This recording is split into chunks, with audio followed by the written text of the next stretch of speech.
Hello అండి, అందరికీ నమస్కారం. Welcome back to our channel. అందరూ ఎలా ఉన్నారండి? అందరూ బాగానే ఉన్నారనుకుంటున్నా. ఇకపోతే ఇవాల్టి మన వీడియో ఏంటంటే, దేశంలో చూసుకున్నట్లయితే చాలా మంది రైతులైతే ఎంతగానో ఎదురు చూస్తున్నారనమాట. పీఎం కిసాన్ స్కీమ్‌కి సంబంధించి 16వ విడత అమౌంట్ కోసమైతే. ఎస్పెషల్లీ మన సబ్స్క్రైబర్స్ చూసుకున్నట్లయితే చాలామంది అయితే అడుగుతున్నారు. 16వ విడత అమౌంట్ అనేది ఎప్పుడు విడుదల చేస్తారు కేంద్ర ప్రభుత్వం అనైతే. దానికి సంబంధించి మనకు లేటెస్ట్‌గా ఒక ఇంపార్టెంట్ అప్డేట్ అయితే వచ్చింది. ఆ అప్డేట్ గురించి అయితే ఈ వీడియోలో అయితే క్లియర్‌గా అయితే చూద్దాం. 16వ విడత అమౌంట్‌కి ఎవరైతే ఎలిజిబుల్ ఉన్నారో ప్రతి ఒక్కరూ అయితే వీడియో ఎండ్ వరకు చూడండి.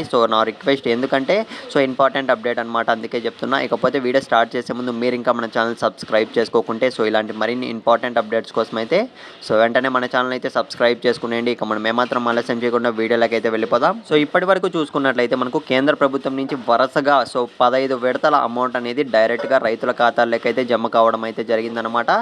నేను అడిగేది ఏమంటే ఒకటి అడుగుతున్నా. మన సబ్స్క్రైబర్స్లో ఇంకా ఎవరికైనా 15వ విడత అమౌంట్కి సంబంధించి ₹1 కూడా అకౌంట్లో పడుకుంటే ఒక్కసారి అయితే కింద కామెంట్ అయితే చేయండి. ఎందుకంటే లాస్ట్ వీక్ నుంచి అయితే క్రమంగా పడుతూ వస్తున్నాయన్నమాట 15వ విడత అమౌంట్ అనేది అయితే. పోతే మనకు పీఎం కిసాన్ స్కీమ్కి సంబంధించి 16వ విడత అమౌంట్ అనేది ఎప్పుడు విడుదల చేస్తారో అన్న విషయం పక్కన పెట్టినట్లయితే ఈ జనవరి మంత్ లాస్ట్ వరకు అయితే మనకు ఈకేవైసీ ప్రాసెస్ అనేది కంటిన్యూగా జరుగుతూ ఉంటాయంట. ఇప్పటికీ ఇంకా చాలామంది రైతులు అయితే ఈకేవైసీ ప్రాసెస్ అనేది కంప్లీట్ చేసుకోలేదు అన్న అప్డేట్ అయితే తెలిసింది. ప్రతి ఒక్క రైతు అయితే ఈకేవైసీ ప్రాసెస్ అనేది కంప్లీట్ చేసుకోవాల్సిందే. ఇకపోతే ఎప్పుడు విడుదల చేస్తారో అన్న విషయానికి వస్తే ఇవాళే మనకు గుడ్ న్యూస్ అయితే రావడం జరిగిందనమాట.